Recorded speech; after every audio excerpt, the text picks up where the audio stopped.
Yeah, guys, what a race in Austria. A sold out race, 320,000 people all through the weekend, and the hottest race of the season. The track temperature was over 60 degrees, burning hell hot. Then the temperature itself was over 40 degrees, and that will increase during the race because they are blowing so much heat all around the track. A lot of it coming from the engine and the radiators and from the cars all around. So it's not that you're running, one driver is up front running away from the heat. So the driver up front will have an advantage because he has less heat coming to him. But the heat coming from that track is crazy. The track temperature will be soaring up into the closer 70s or 80s during the race, and the burning sensation from the car to the drivers will be massively crazy because the engine heating, the radiators, everything, drivers are taking everything in. It's not an easy race under different g-force levels all through the car, sending the drivers into every corner of the track and making them shake in their head and their body, and the whole body is taking the g-force as they are driving through every corner. It was a banging race. We had the Cadillac throwing in the white towels like, hey guys, see, we can't continue, we can't go on anymore, this is destroying. Remember in Barcelona, the Cadillacs struggled to survive. Now they brought upgrades to Austria, they are still struggling. The brake temperature, heat, everything. I think they are trying to overshadow themselves by trying to take on a team in Aston Martin that has been present in F1 for a long time. But does it favor Aston Martin? No! Aston Martin still had to retire Stroll after he was being lapped twice, and Alonso taking penalties and suffering all through the race because it was not an easy race for him. It is a tit for tat for them. Two blind men or two blind teams fighting each other when there is nothing to fight against or fight for. The Cadillac and Aston Martin was a shame for them, and it's a bigger shame for Aston Martin. With all their experience, they're still lacking overstanding. That is massive degradation for them. Not degradation on the track, but degradation of the team because they just left opportunity to chase opportunity.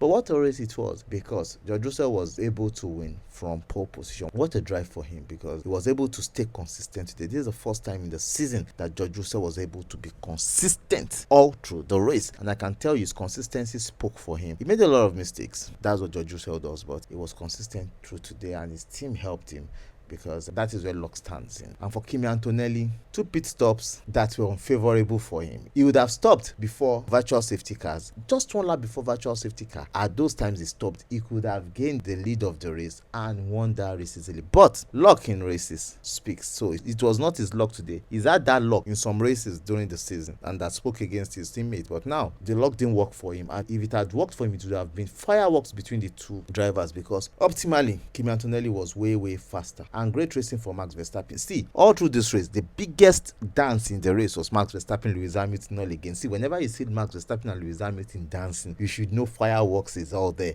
And those two great racers, as in they are two great racing drivers, two of them respect each other. They return favors to each other. They really showed themselves that they are great racers without touching, driving themselves off the track, as in giving us special dancing, not azonto, not break dance, not all those dances, but beautiful samba they gave us, and it was so amazing. They both have roots to Brazil, Max Verstappen having his wife from Brazil, while Lewis Hamilton is having relationship or his second citizenship in Brazil, so they are both having ties with Brazil. So they gave us real samba today, and it was enjoyable as we saw their samba giving us some delightful race. You can't take it from them. Both of them are beautiful racers. We thought we would see more, but the Ferrari's powertrain was almost fumbling. If Ferrari had left their powertrain without turning it down twice, I think it would have been a disaster for them. They won't finish the race, and it's sensible for them to turn it down, finish the race, than leave it and not end the race. So gaining points makes sense. I think Ferrari are really learning with Lewis Hamilton. Immediately they saw it, he complained this thing is overheating. When overheating starts flipping over and over, I think the car starts becoming snap, because you are trying to think too much, and on that track you need an understeer, not oversteer. So the car oversteered a lot. He was able to maintain it, and the heat cycle in the car was amazingly much. So Ferrari had to tune down their power, and which gave them much more advantage to finish the race. But did we see how the Ferrari upgrades work in Austria? No. Austria is hot, and I think Ferrari said they've brought new shell fuel, and also especially the cylinder covers that takes too much heat. But the problem is not the cylinder cover, it that is the radiators. On such races, you need bigger radiators and you need airflow. They're able to serrate and cut the coke body of the car, but that it is just way too much. You can't cut it too much. Well, you cannot leave too much aerodynamics on the ground. If you leave that too much, you lose a lot of points. But it was amazing to see Ferrari still finish the race, and they still have the ability to fight back in Silverstone, which will be a huge race for them. Probably from their data, we'll see how it will be of advantage to them. But they're still losing straight line speed. We thought these upgrades will bring them closer on straight lines. Probably they cannot use it straight line speed because they had to turn down the engine. They were very fast on corners and everything, but they're going to Silverstone. They will have much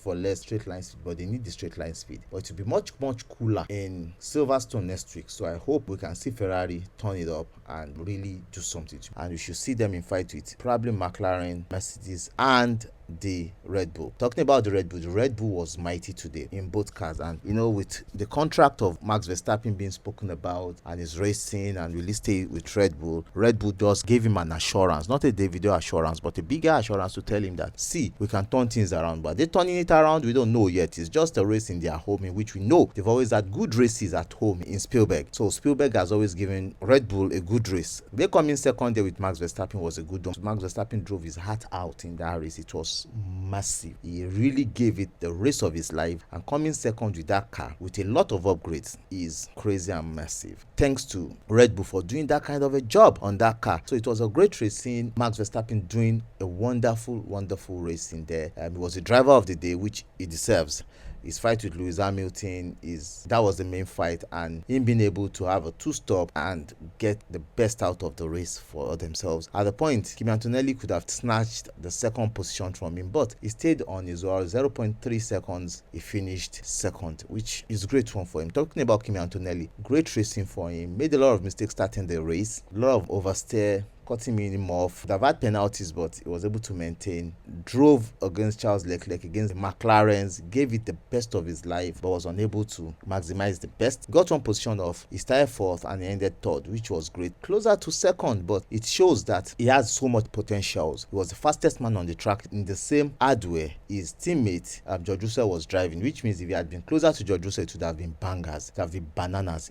He could have overtaken George Russell, but well, like I said earlier, pitting strategy didn't really work for him at the right time, but he gave a good account of himself. George Russell right on point again. Let me say it again, congratulations to him. But let's talk about the McLarens. McLarens had a good race today. They are not the fastest, they are not the best, but on the straight line they have the best speed optimally, but they're able to give Ferrari a run for their life. One of the things that affected Ferrari, aside from turning down the power of their engine, was the hard tires were not the best tires on that Ferrari. The hard tires were the worst tires Ferrari could have had this season. Those hard tires were like drag. They were tires that they used and frustrated them. The two times Lewis Hamilton had their tires on, their tires were not giving them pace at all. Both himself and his teammate, they suffered on those hard tires. Like, the team knew that tire was the worst tire they could have ever had. None of them ran their tire during the weekend, and I think at that point they could have looked at keeping one medium tires. The medium tires were mighty for them and soft tires, but those hard tires were terrible. While the likes of McLaren, Mercedes, and Red Bull were enjoying their tires, it was the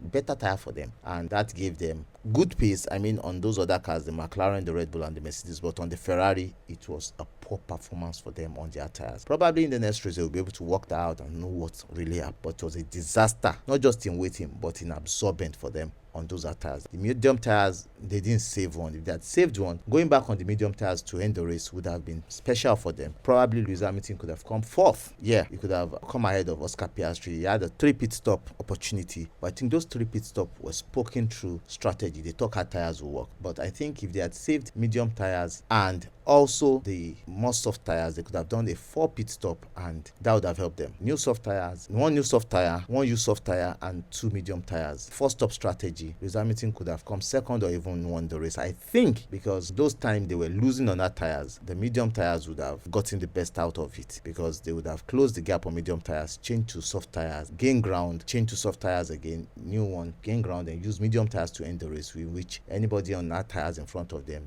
they could have lapped. But anyway, that is behind. But I think Ferrari today, it was a bad race for them, a new one to learn and a way to move forward and make the best out of the season. So talking about Lewis Hamilton, we go to Isaac Kaja.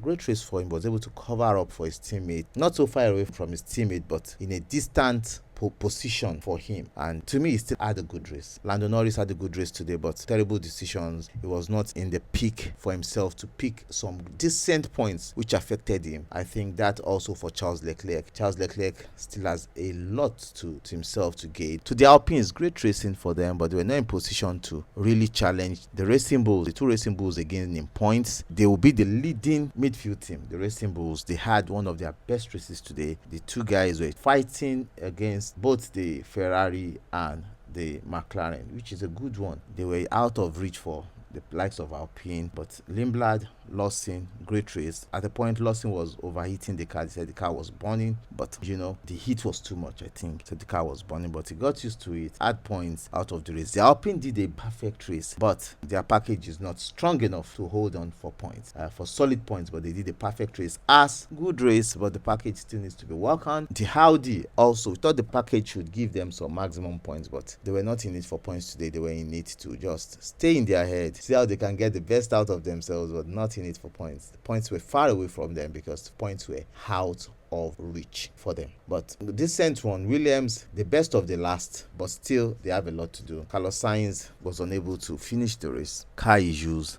The struggle continues. Well, I would say it's not a new season issue, it's a new regulations issue. They are still trying to find a soft place, a decent place for the aerodynamics and how the integration of Mercedes engine would perfect their racing and their package. I think they're still struggling with that. Probably they'll bring some upgrades that will work for them, but for teams that brought upgrades, I think the best upgraded car this weekend that worked was for Red Bull. Red Bull had the best upgrades that worked, and it worked perfectly for them. And I think I'm going to Silverstone. We are going to experience a different racing, a wonderful race that might probably tell us how this season will keep evolving, because it's going to be a very interesting season. George Russell is now ahead of Lewis Hamilton. Lewis Hamilton is third, and Lewis Hamilton still keeps shedding the points and telling his teammate that he's in Ferrari not just to back Charles Leclerc up, he's in Ferrari to win races and also to win championship. Going to the next race in Silverstone will be very interesting. Let's see what Ferrari will be able to do. McLaren will be bringing upgrades. I think Mercedes will be bringing upgrades, but Ferrari's upgrades, they should be able to tune it up. It will be a very calmer and good temperature. So let's see how they're able to use their upgrades, tune up the engine, turn it up to the last, and probably they might be able to give Mercedes a run for their money. I think Red Bull will be in the fight. I think also McLaren will be in the fight, but it's going to be a very interesting one in Silverstone. Don't miss it. But up until Silverstone, you guys, catch you. I love you guys. Bye. Cheers. Yeah.